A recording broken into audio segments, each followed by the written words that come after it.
for Media Development, Mr. Yosep Adi Prasetyo as the Chairman of Indonesian Press Council, Mr. Ninok Laksono as Rector of Universitas Multimedia Nusantara, the representatives of the honorable embassies from the friendly countries, and all the invited distinguished guests.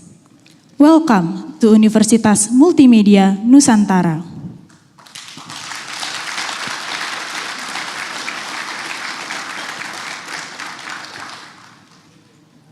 Ladies and gentlemen, Jakarta World Forum for Media Development is a world forum for sharing experiences, knowledge, and the most updated world communication technology based on research and global issues.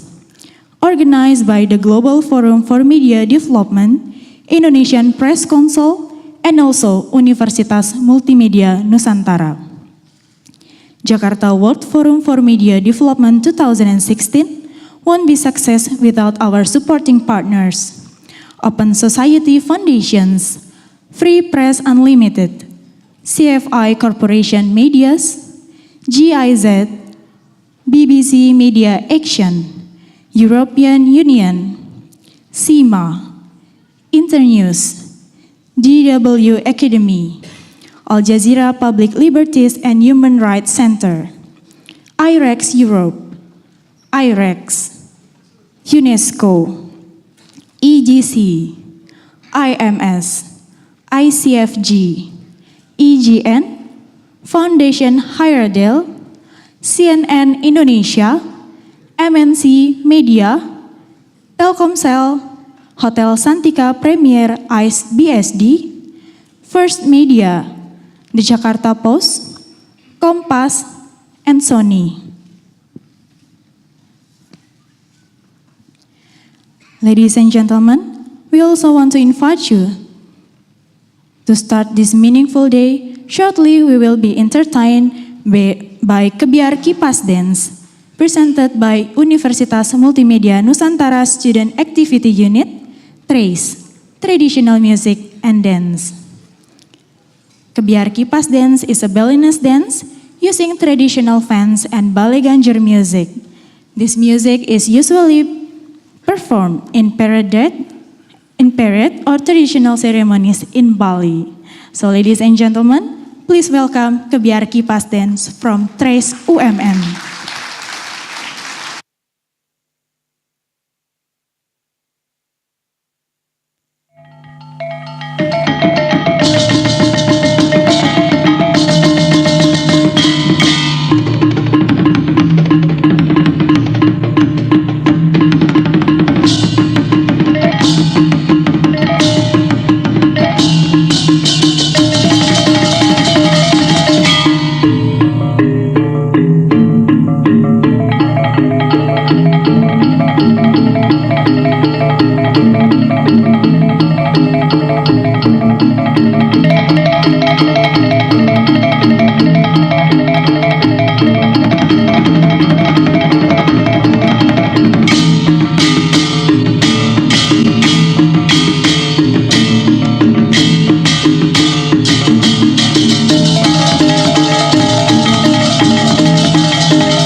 Ladies and gentlemen, we will continue our event with opening speeches.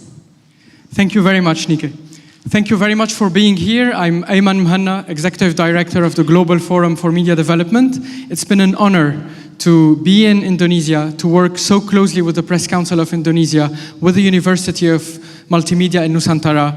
These were fantastic partners who made this great event possible, who made us also discover a small part of Indonesia's fantastic culture through the dance that we just watched now.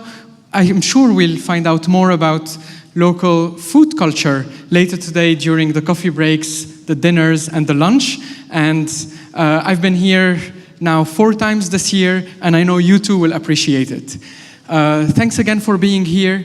Being a member of JWFMD and then a director of JWFMD is also an amazing experience, because we very often think that our problems in our home countries, especially for people like me who come from a developing country, are unique. And we always tend to say, no, this only happens in our countries. Being in JWFMD is actually one of the greatest signs that today's problems are everyone's problems, that every country's issues has echoes everywhere in the world, and that only a global response can help solve global problems. So there will be many opportunities during these 3 days to discuss these issues, but before doing that, we'd like to give the floor to the host of the Jakarta World Forum, the rector of Universitas Multimedia Nusantara, Dr. Ninok Loksono, to give us his welcoming speech. Ladies and gentlemen, please welcome Dr. Loksono.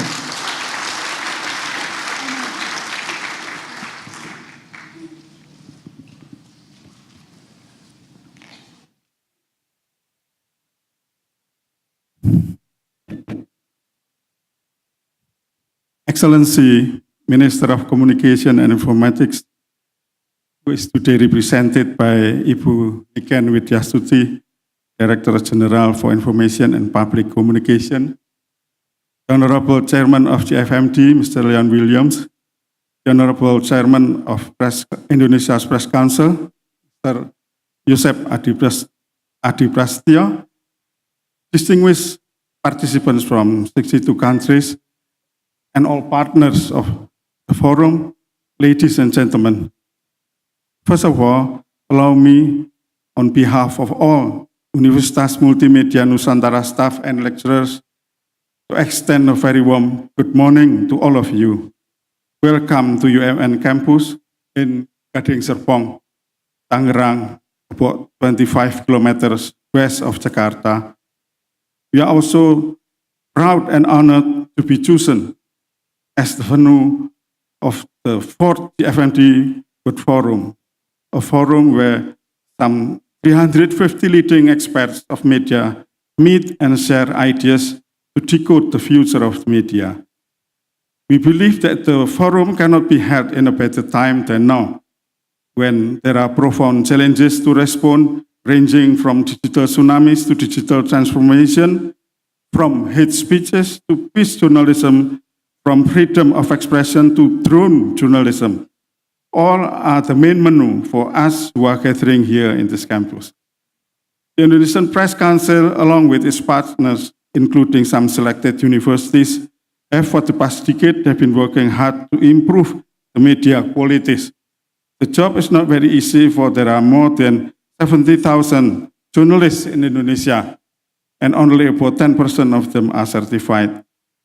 The university has a faculty of communication, whose popularity is second after the most popular faculty of visual design. Yet there are only few students who are interested in making a career in journalism. The majority of the students want to become public relations officers, TV presenter, or corporate communication officers. UMN, a university with some 6,500 students, is a living laboratory for those who want to do research on Generation Y's habit and behavior. Lecturers here are comparing what is found in university and what have been developing in the broader level of the society of Indonesia. When you are in the country, you would learn that Indonesia is a vast archipelago with many stark contrasts. On the western part of the country, you would find a very active tweet communication, one of the most active in the world, while in the eastern part of most people are still experiencing the digital divide, a situation the government promised to overcome by the year of 2019. As far as I know, all the 5 topics we raised in the forum are all very relevant to Indonesia. Borrowing the British historian Toynbee's challenge and response theory, I also believe that we will step by step move to make the situation better. I have urged the UMN staff to take this forum as a great opportunity to learn from you, and on your part, please take time to interact with us. Once again, I thank to JWFMD as well as to Indonesia's Press Council for trusting us to serving you. We apologize for any shortcoming in the organizing, but please be assured that we have tried our best to make this forum a memorable one. Have a productive deliberation. Thank you for your attention.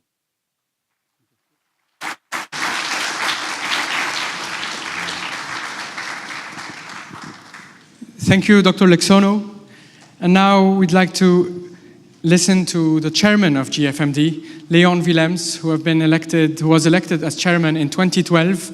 After 4 years, the leadership of this organization, 4 years that I can truly call transformative. We will hear what he has to say to open this forum. Please, Leon.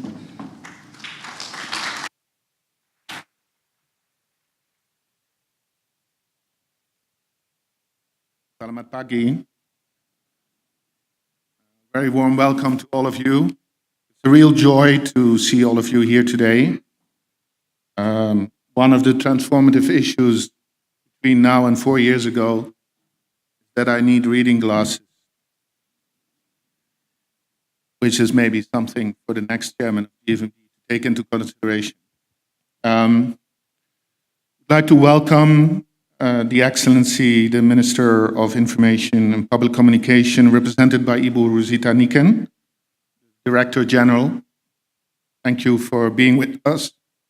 We also welcome the representative of the Ministry of Tourism, ambassadors and delegations from embassies in Jakarta.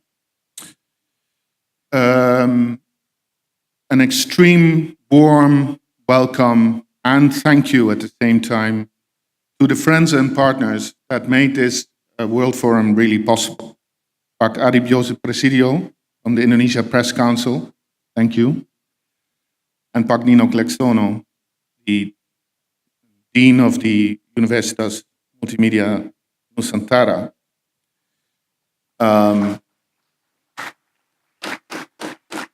I must say that when I entered the premises yesterday for the first time, having been the chairman of a network that is in survival mode since 8 years, and seeing the way you have redressed the university as a true global forum makes me proud, and it is actually emotional to see all of you here. Thank you for being here.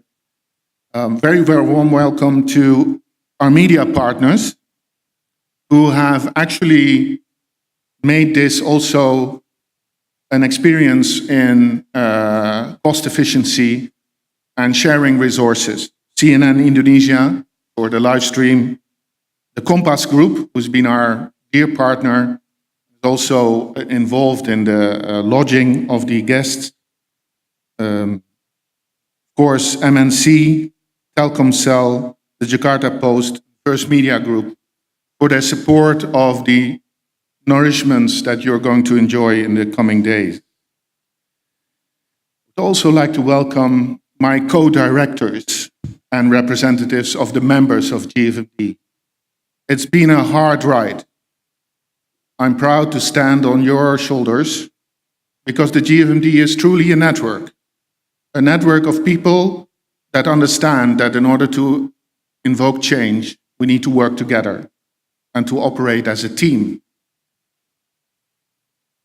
But most importantly, I would like to welcome and beg for your applause for the incredible voluntary contributions of the many volunteer students who are guiding you through the coming days. Thanks to the volunteers.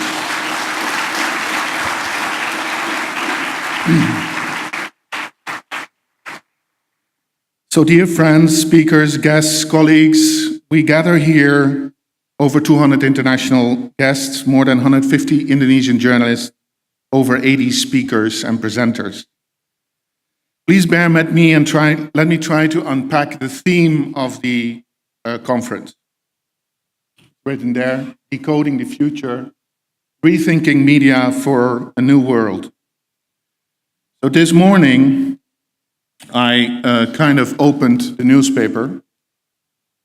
And of course, the main news is that Game of Thrones won big at the Emmy Awards. But truly, if you want to decode the future, there's a lot in here. It's time to get real with the budget because tax returns in Indonesia are behind schedule. There's a story about parties slamming other parties that former convicts run for election. There's stories about sectarianism simmering as the Jakarta elections appear. A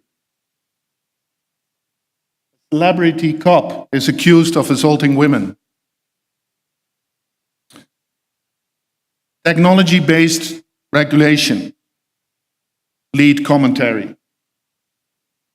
A story about Google and its power to sway the vote in Indonesia.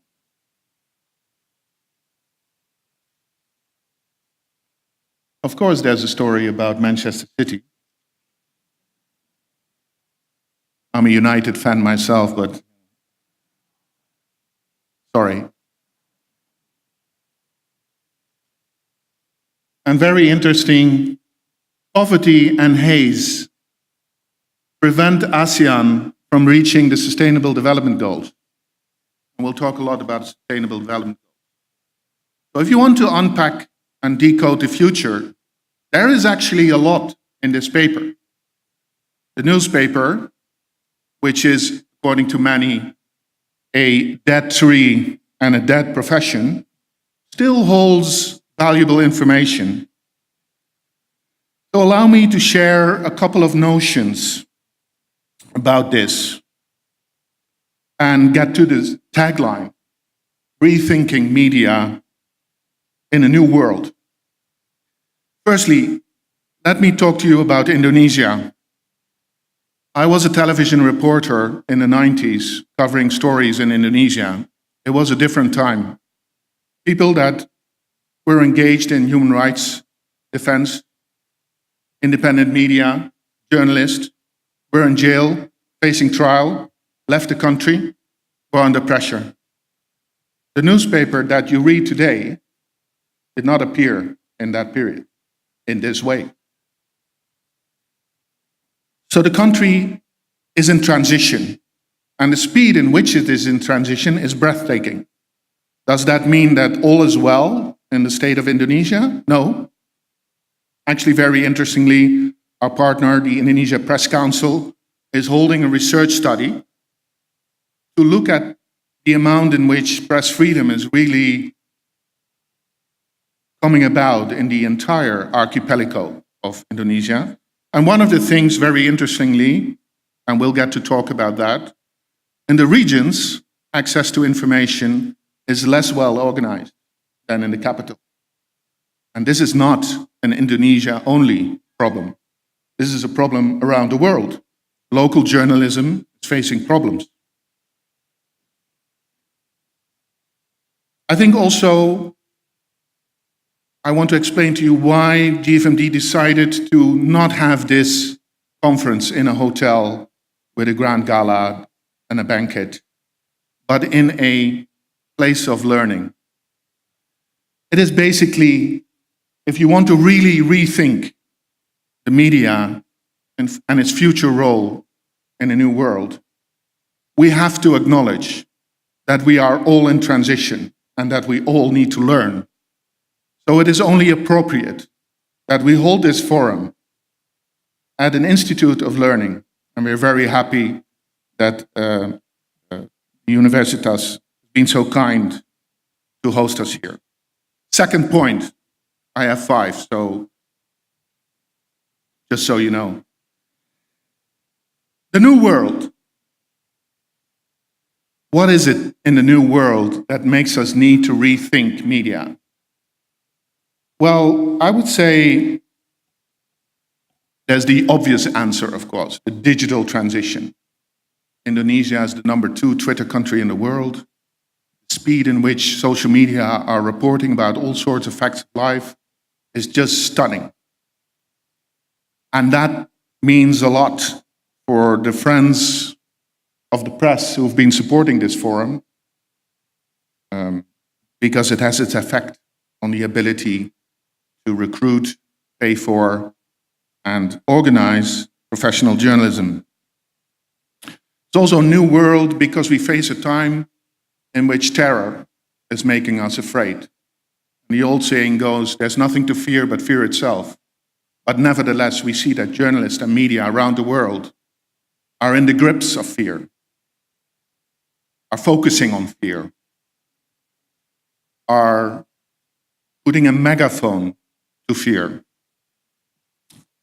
and maybe a little bit less to reason and moderation, rethinking the role of media in a new world with enormous amount of hate speech. We will have in the program a special session on hate speech and the role of government in hate speech during the program. I would encourage you to take note of that. It's a very interesting research, a learning exercise.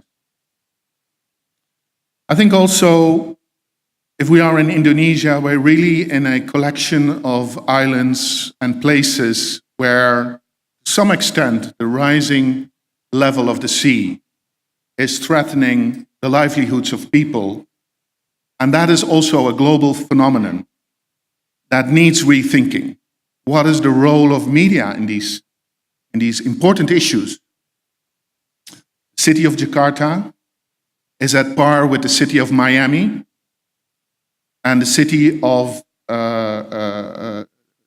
cities of Bangladesh, the Delta, where people are beginning to migrate because of flooding.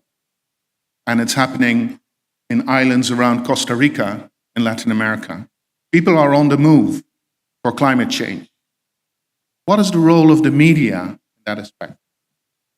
It's very important because we see the internal relation between migration, fear, the role of the media, and what it causes in terms of stability and the feeling of well-being between peoples. So those are the things that I would say about the transitioning role that we need to rethink. Does media have a role? We think it does. Which brings me to my third point. Media are in transition.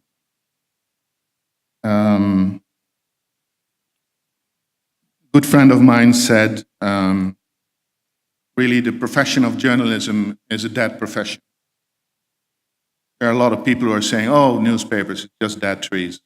It will go. But there's a lot of fear inside the media sector about how can we organize. And I think yet again, it's good that we are in Asia, because it is in Asia that people are reinventing new ways of doing proper media that actually do get income.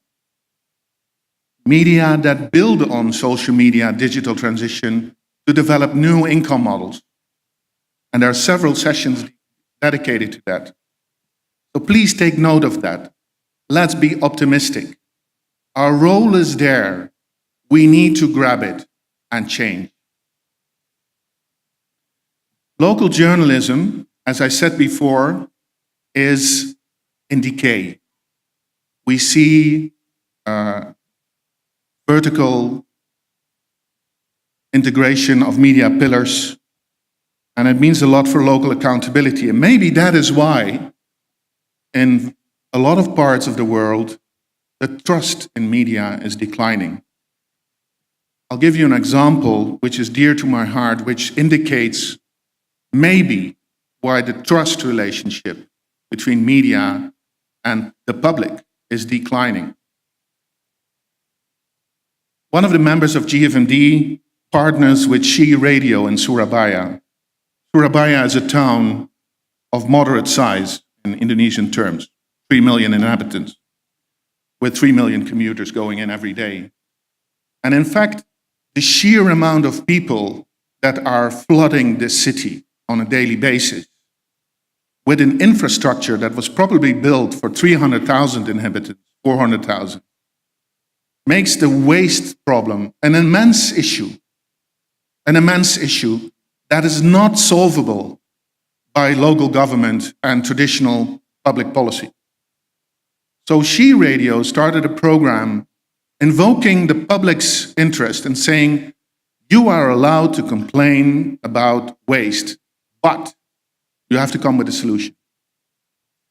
In a consistent series of programs that ran for more than a year, they collected thousands of recommendations for the public on how to solve the waste issue, the problem of getting rid of the garbage in the city that led to infectious diseases, problems with water management, etc., etc.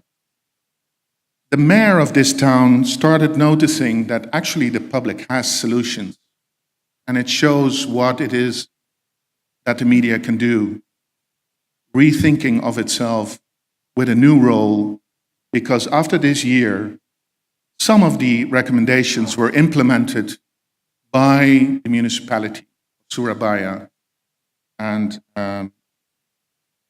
Surabaya is now considered one of the cleanest towns in Indonesia.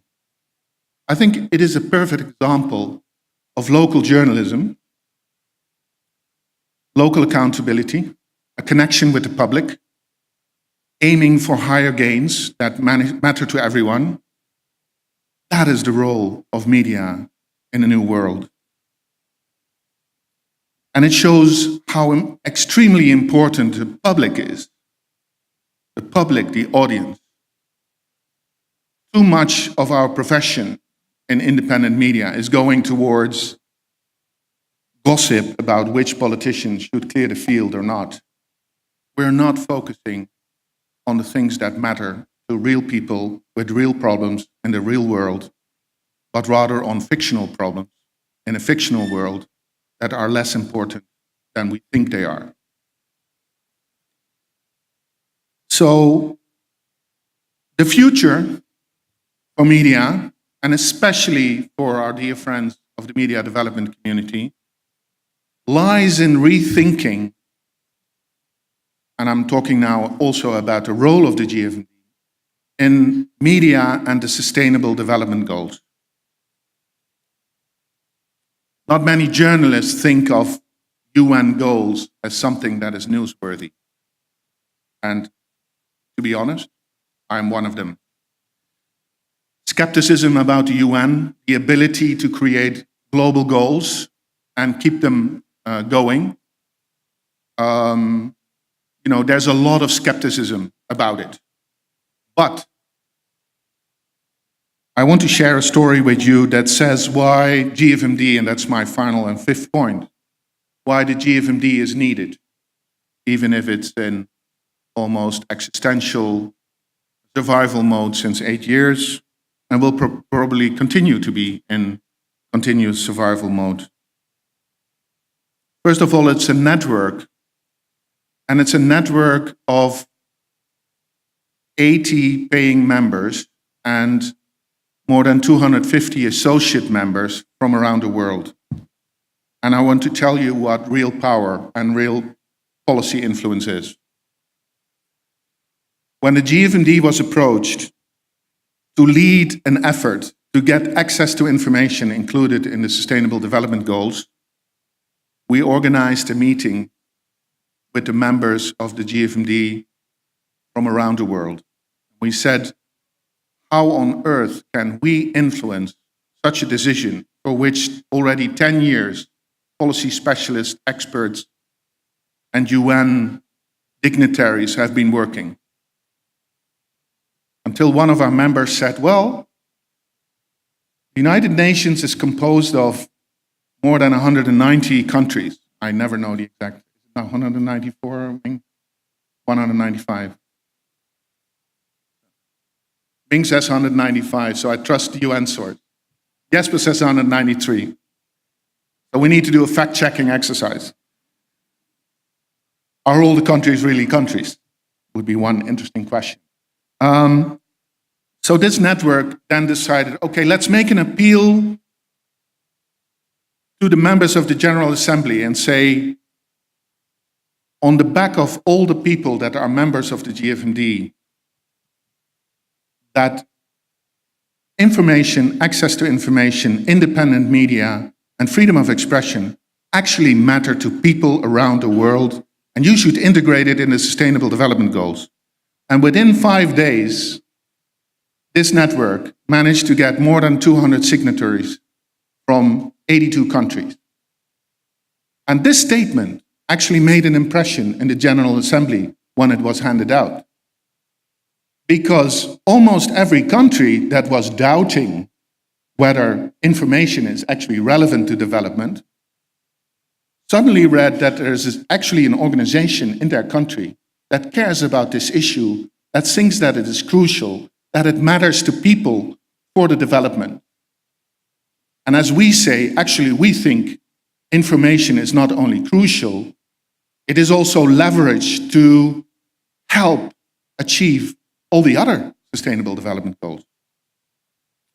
So the strength of a low-key but functioning network where people cooperate and work together actually managed to achieve access to information to be included in the Sustainable Development Goals, Goal 16.10. You may think this is a small thing. You may think as a media professional or as a journalist that this is something that is, of course, but it's the first time that the United Nations in a development context says that access to information matters to development.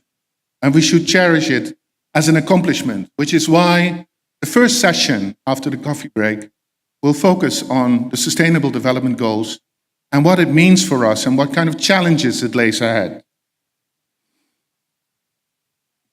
So the JWFMD is alive. As I started this speech, which is of course way too long, I think it's important that you know that I feel very proud that I have been enabled by all of you, all the members, the directors who supported me, the people that reached out, the people that engaged, that I've been proud to be your chairman. And of course, every 4 years when the JWFMD assembles, there's this big thing. There's the new election for the new steering committee and the new chairman. So I'm proud that we brought it this far. But in all honesty, nothing could really have been achieved if it wasn't for the incredible effort of the JWFMD IPC team that has made this conference worthwhile, inspiring, and I hope for you a very rewarding experience. So I would like to introduce to you Caroline Giraud, Program and Policy Manager of JWFMD.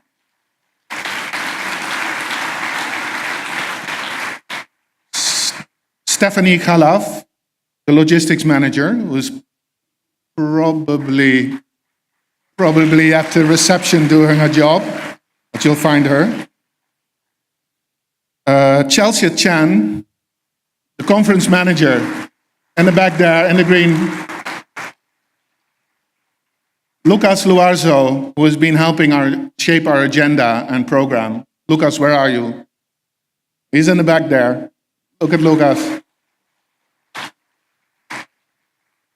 We have Anuleka taking care of communications. Anuleka, where are you?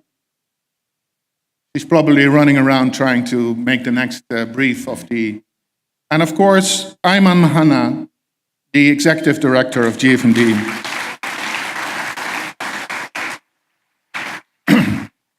Let me close by asking for a personal privilege. In the past 4 years, my colleagues from the organization that volunteered to be delivering the chairman has suffered a lot because I was constantly traveling for JWFMD. And it would not have been without that support inside my own organization, Free Press Unlimited, and the incredible efforts of the people from Free Press Unlimited to fill the vacancies when I was gone. So I would like to thank my colleagues from Free Press Unlimited for the trust, for the voluntary contribution to sacrifice sometimes half the time of the director for the Global Forum of Media Development. It's been a ride. Thank you. You're welcome.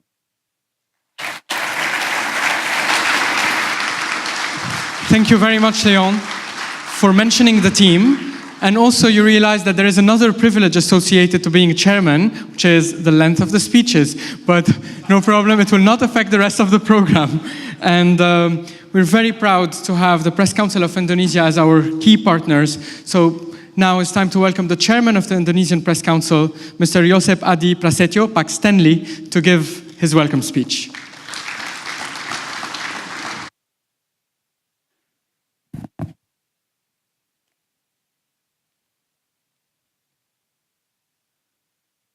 Excellency Ibu Rosita Niken Widyastuti, from Minister of Communication and Information, Republic Indonesia, Mr. Leon Willems, Chairman of Global Media Forum for Development, Mr. Lim Ming Kwok from UNESCO Jakarta, and Rector UMN, Mr.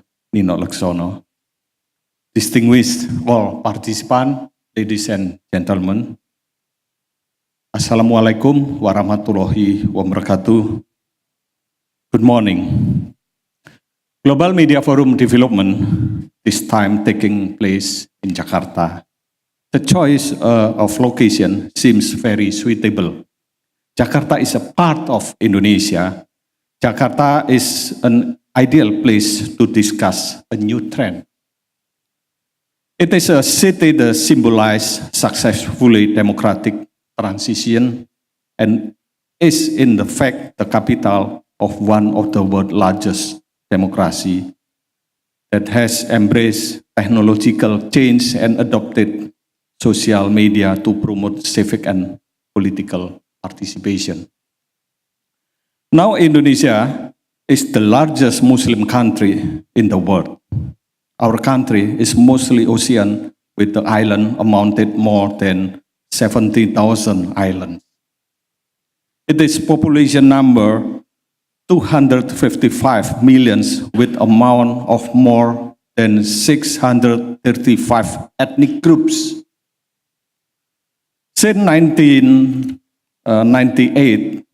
our country undergoing the process of transition to democracy. It is at the crossroads of many religion and civilization and dynamic economic hub the enterprises of all sizes and sector. The world ever expected to begin getting smaller. Boundaries between nations are blurred. Individuals and groups in various countries is easy to interact with, dependent, related, and influence each other across national borders. Interconnectedness and dependence occur between nations and between peoples around the world. The word through trade, investment, travel, popular culture, and other form or interaction others so that the boundaries of our country becomes increasing narrow. Problem groups of people in area world be a problem together. This joint problem will increase. For example, in the field of environment, multinational crisis, regional inflation, and others. The role of the media who supported an advancement of technology has fostered culture interaction. Today, journalism has an impact on all area human life. The advance of the internet raises predecessors media such as television, radio, print media, and traditional media. This adds to the channel for journalists to disseminate information to the public. Internet is called as a new media, more interactive, and give autonomy to the user to become an active audience, even in certain circumstances. The audience has the position of parallel with journalism. Journalism now includes multimedia element capable to presenting the form and content of publications, research. Internet into the toll road that connect the virtual world to really make the world unique. There was no law, no rule, no legal device cripply, a condition that some people said to have led a very democratic environment and also to anarchic. To enter a country, for example, people will never be question passport, fiscal, and other things that bother, including various charges. In the matter of minutes, we can get a country to see the beautiful and multiculturalism in this universe. Journalism, cyber-based technology support to bring new awareness among decision makers. That in the world increasingly without border moving quickly. The information needs to be reduced in a matter of minutes, even seconds. But the contradiction with advances in technology that support the emergence of new media appeared a number of issues. Dilemma is a challenge the media and journalists. Among others, the speed of delivery, a new versus depth news. Directness in writing versus the presumption of innocence. Private space versus public space. And participation is open versus ethics of civilized public space. Easy to access also raises the issue of problem of copyright infringement. Ladies and gentlemen, Press Council of Indonesia welcome the implementation of the event term Decoding the Future, Rethinking Media for a New World.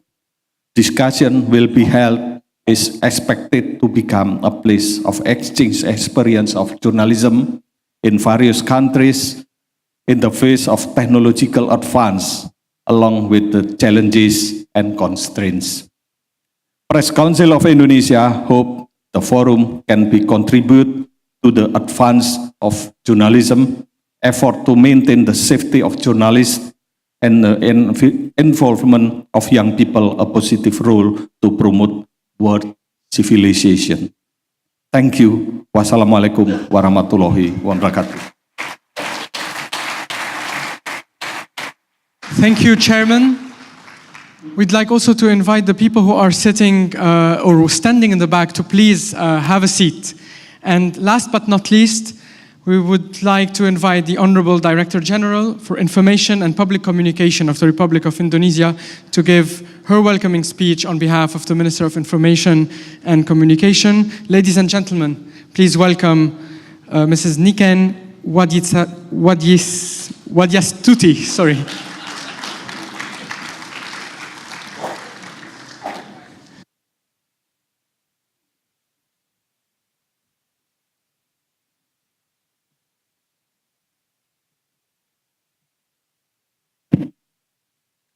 Good morning, honorable guests, ladies and gentlemen. First of all, I convey warm greetings and also as well as apologize from Minister of Communication and Information Technology, Mr. Rudiantara, who On this occasion, the minister couldn't be here in this forum.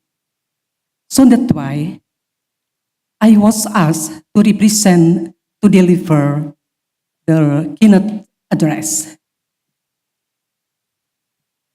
Honorable Mr. Lion Willem, Chairman of JWFMD, Netherlands, Mr. Joseph Adi Prasetyo, Chairman IPC, and all members, Mr. Nino Laksono, Rektor UMN Indonesia,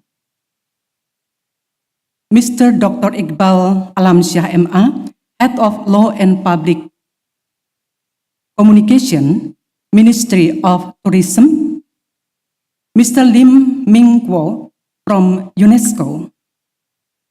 Ladies and gentlemen, on behalf of the government and people of Indonesia, I welcome you all to the World Forum Media Development Meeting. My welcome also to all the speakers, colleagues, and also distinguished guests. It is my pleasure to be here to share our experiences and effort in Indonesia in engaging new generation of media and digital economy. Information technology has been developing so fast, influencing any sector to use information technology.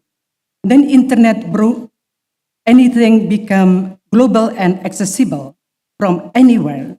Knowledge, information, and news has been becoming global accessible.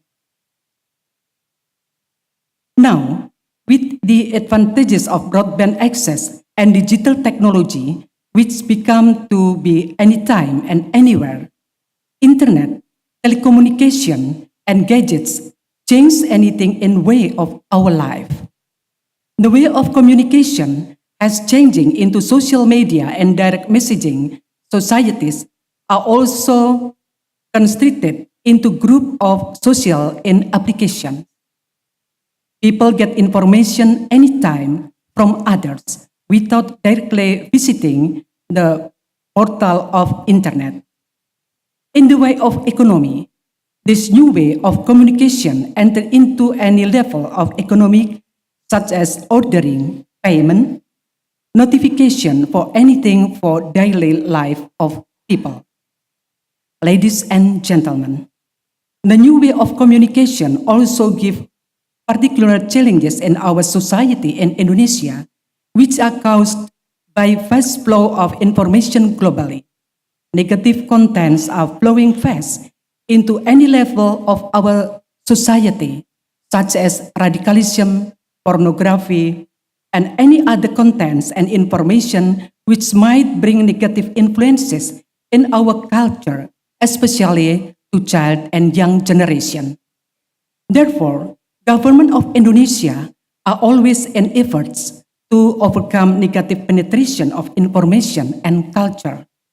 Government of Indonesia always bring forward our nation into independence of press, openness of information, and value of democracy. Ladies and gentlemen, in Indonesia, we have deep looking into progress of e-commerce and its advancement in some countries. We established how to advance digital economy through our roadmap on e-commerce. Indonesia is undoubtedly one of the most attractive markets in Southeast Asia, with a population of over 250 million and the fourth in the world. Indonesia is a big market in digital economy. Indonesia now has 88.1 million active internet users, growing 15% over the past 12 months. Indonesia mobile market has exploded over the past couple of years. SIM subscription in Indonesia stand at around 320 million, more than its population, while real mobile user today is more than 180 million.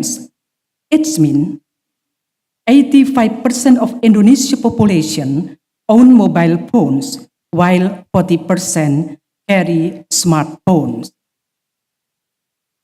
Under our roadmap of e-commerce, first, we have been defining our strategic plan, focusing on small-medium enterprise, aimed at inducing greater participation of SMEs in national economic building. Indonesia has 57 million micro, small, and medium enterprises. It is a very big number compared to 8 million defined SMEs in other ASEAN countries. Second, we targeted Indonesia to be the largest digital economy in the region with estimate USD 130 billion value of e-commerce in 2020. To support this objective, 8 ministries are working together in preparing roadmap of e-commerce. We come up with more than 30 strategic initiatives that address two key issues. One, education and human resources, logistics, funding, cybersecurity, taxation, consumer protection, and communication infrastructure. Third, the government of Indonesia realized that we have to improve foreign direct investment with more friendly policies to attract foreign investment. The government of Indonesia improved its FDI policies by allowing international investors to invest their portfolio in Indonesia since May 2016. We are open to cooperate with investors to success all the program of our roadmap of e-commerce. Four, we would facilitate greater access in funding SMEs and rapid growth of quality startup.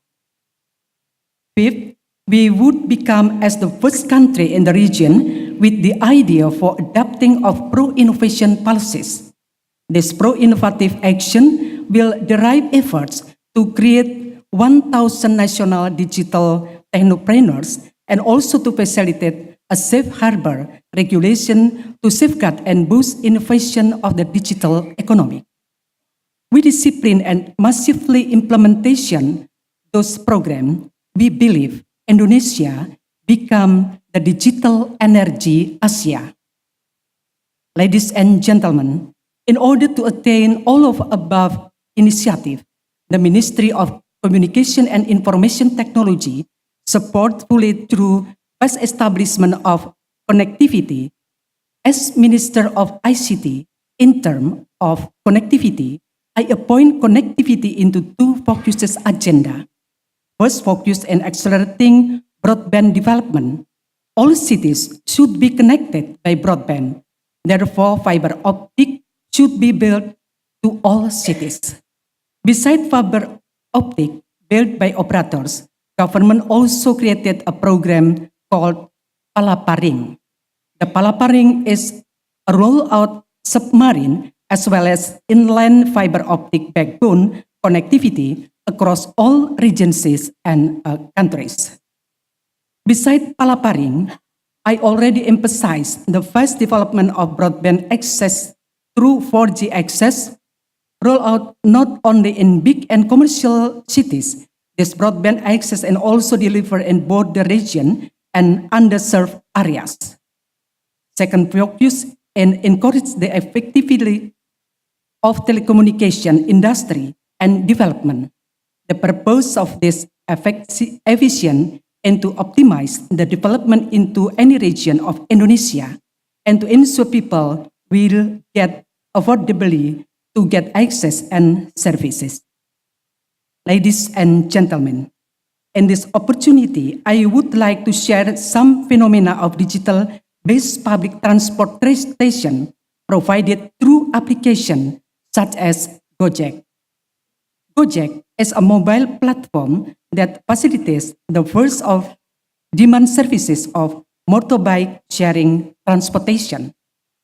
Then Gojek grew and provides product services such as good order, and also logistic and delivery. This is an example we are in Indonesia successful to create new markets, new jobs, new opportunity for the society. Therefore, government embrace smart regulation to break the digital application services, such as in dealing with traditional public transportation industry. Ladies and gentlemen, in addressing the ASEAN economic community with its concept of free flow of people, goods, and money, as well as other world economic parts of cooperation, two strategies is being fostered. How to make Indonesia to become more competitive in international landscape, and how to make all business process as efficient and as possible within the country. In engaging digital economy, we are not alone. We should bring our ideas, roadmaps, and program to be recognized globally. Indonesia digital economy should also enter into international landscape because the main areas will be in trade and investment. We need to foster our trade, especially SMEs, to global and increase investment into Indonesia. We need media to proliferate and disseminate our national program. Therefore, government always provides support to media development through any means. Finally, I would like to thank to the organizer, especially Dewan Pers, for conducting this very prominent event, the World Forum for Media Development 2016. And my appreciation to all participants. And finally, now, I stated that the World Forum for Media Development 2016 is formally being opened. Thank you. Minister of Communication and Information Technology, signed Mr. Rudiantara. Thank you. Terima kasih. Thank you very much. Madam Director General, if you could stay with us on the stage, please. If you can just stay on the stage for a bit longer. Ladies and gentlemen, now it's time for the official opening of Jakarta World Forum for Media Development 2016 by the Director General of Information and Public Communication of Republic Indonesia, Mrs. Niken Widyastuti. Mrs. Niken Widyastuti, could you please? We also want to invite the Honorable Mr. Ninok Laksono, Mr. Leon Willems, and Mr. Yosep Adi Prasetyo to come upstage.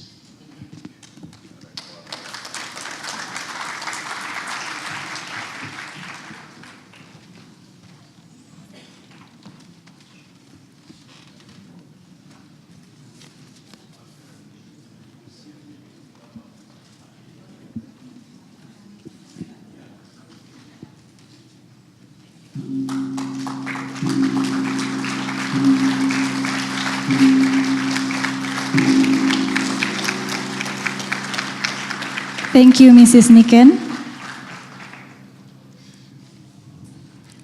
Ladies and gentlemen, as the organizer of Jakarta World Forum for Media Development, the chairman of Indonesian Press Council would be giving a token of appreciation to the Honorable Mrs. Niken Widyastuti, Mr. Leon Wilms, and Mr. Ninok Laksono.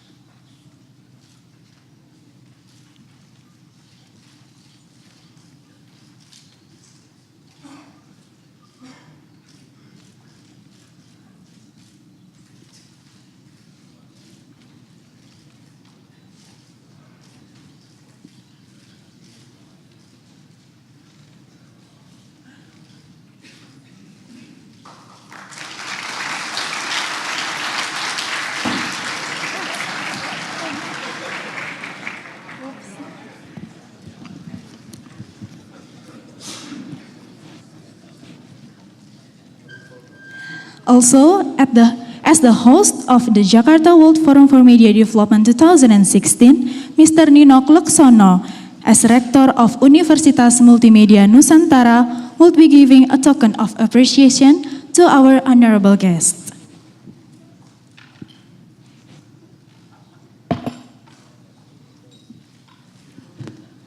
Make sure it doesn't fall.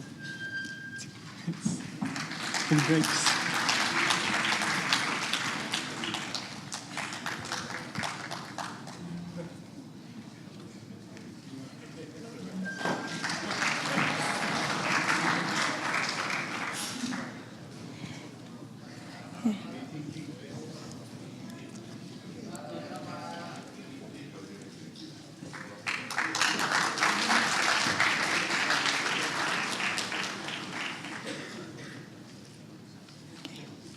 Thank you, Mr. and Mrs.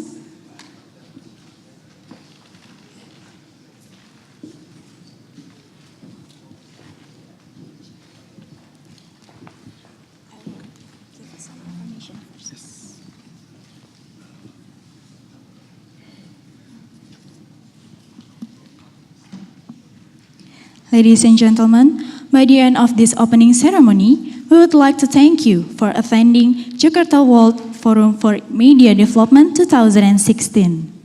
We also want to inform you to attend to our warm dinner at Universitas Multimedia Nusantara on September 20th and September 21st, supported by Telkomsel and NMC Media.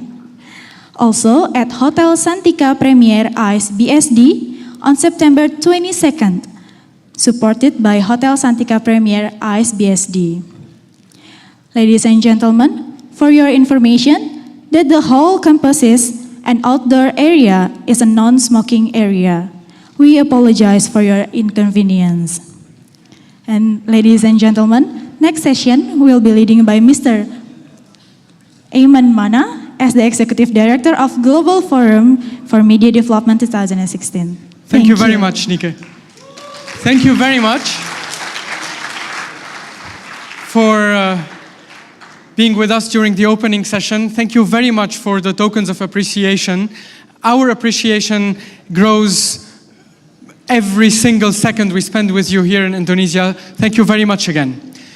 We are starting right now the World Forum, the official sessions of the World Forum, and we were supposed to listen to a keynote speech by one of the true world figures of press freedom, Khadija Ismailova from Azerbaijan. But as you can imagine, Khadija, who has just been released from prison a few months ago, was not authorized to leave her country, Azerbaijan, and be with us today to address her thoughts directly to you. So she was kind enough, with the support of her colleagues and friends from Maidan TV, to prepare a video address that we will all watch now. So please, let's give a big round of applause to Khadija Ismailova. I know she is following us on social media. As you know, she is who acted and thought about journalists who are in trouble in remote parts of the world.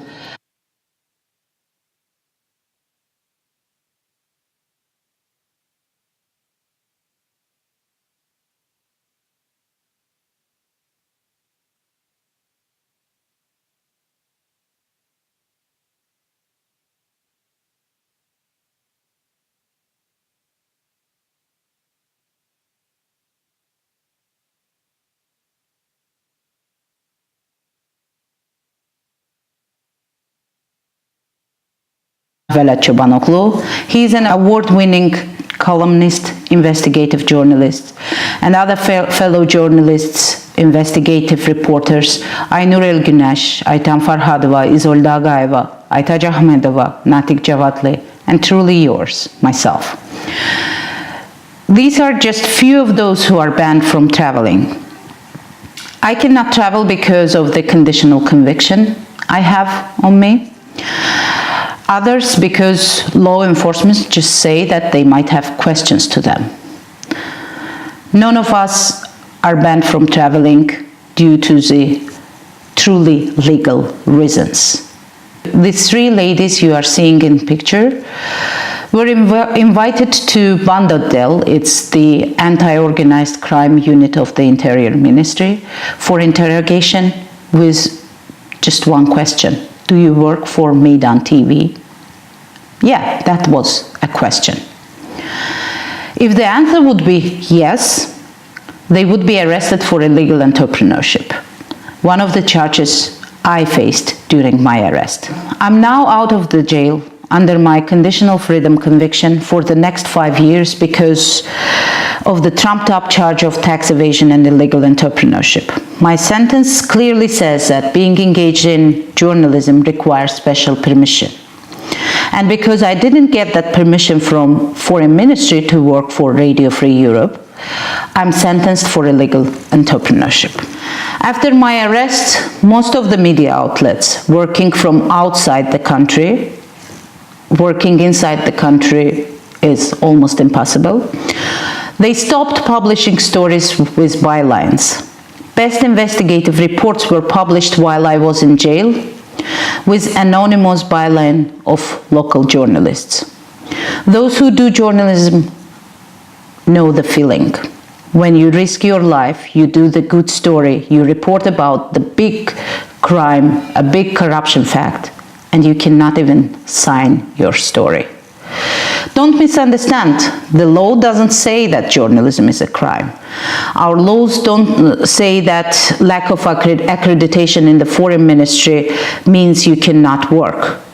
But when it's applied to critical journalism, it's really difficult to make rule of law act in Azerbaijan. My colleague Seymur Hazi remains in prison with trumped-up hooliganism charge.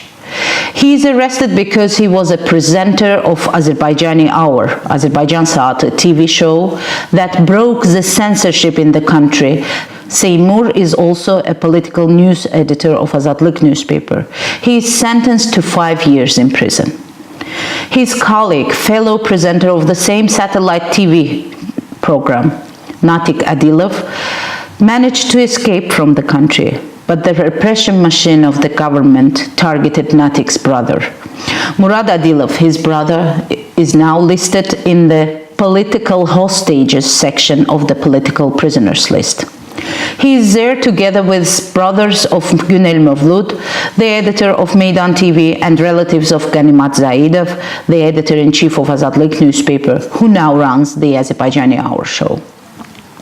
Azadlık newspaper is the only opposition outlet, and they stopped publishing just days ago after the arrest of their director, Faik Amirli, with trumped-up charge of spreading religious propaganda.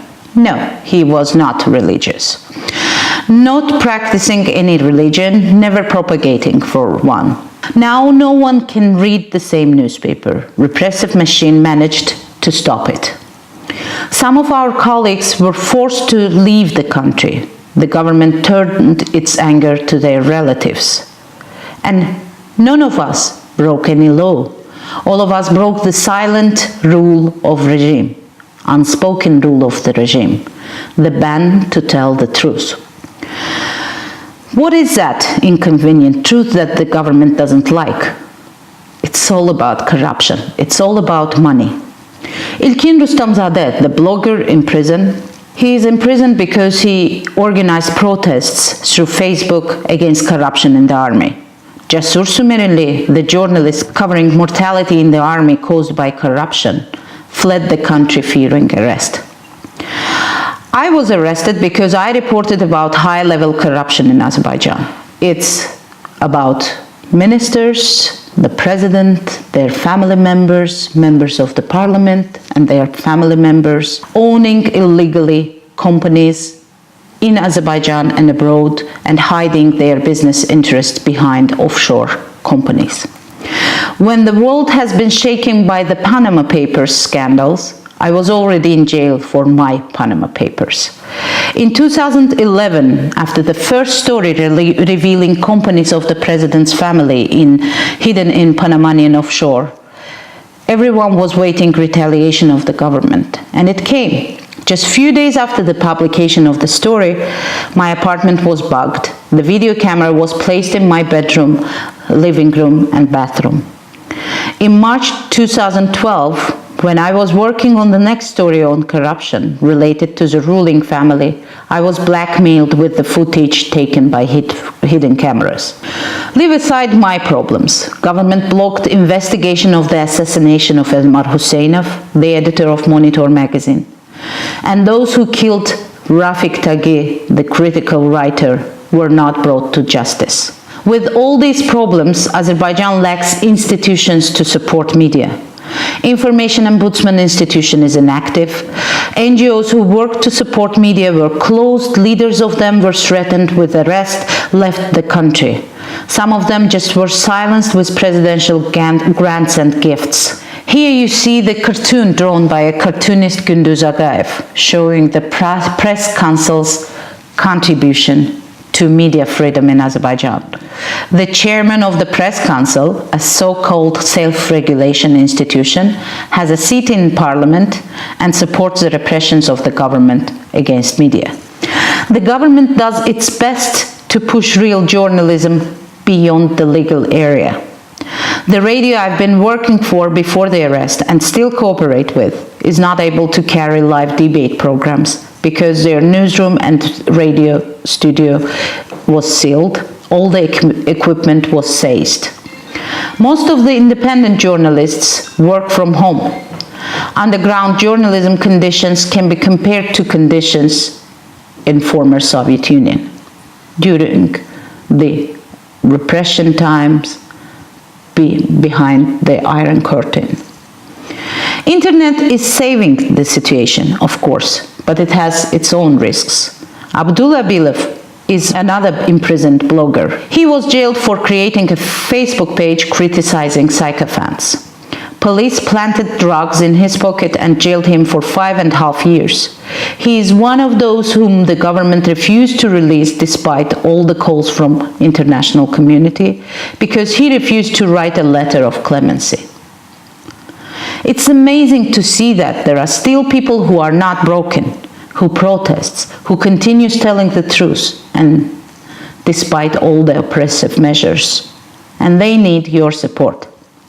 They need institutional support. The world should demand the government of Azerbaijan to allow international and local NGOs in Azerbaijan. They need legal support. The world should convince the Azerbaijani government to stop disbarring and arresting lawyers who take political cases, who defend journalists.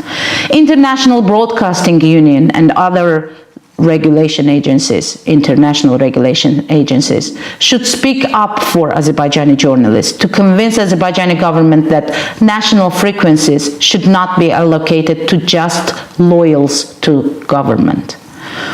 Those criticizing the government should also be allowed to enjoy broadcast opportunities. Journalists here in Azerbaijan need more empathy.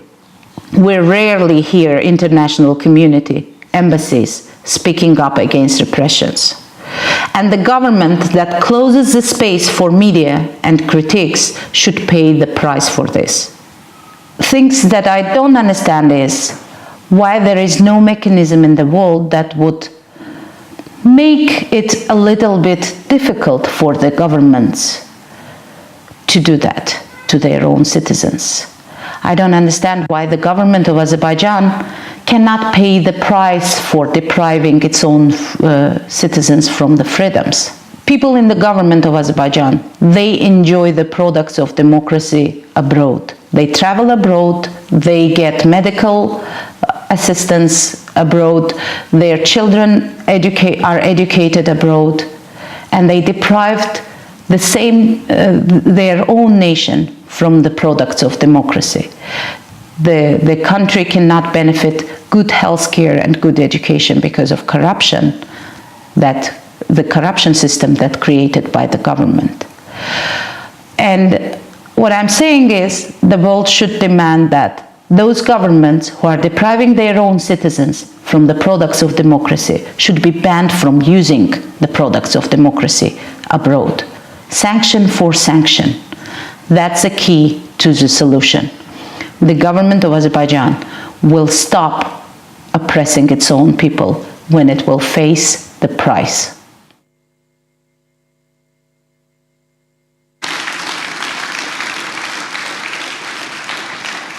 Thank you, Khadija. As you know, she is the recipient of the UNESCO Guillermo Cano World Press Freedom Prize 2016, but was also unable to attend the presentation ceremony of her award in Helsinki, Finland, back in May, and the award was accepted by her mother on her behalf.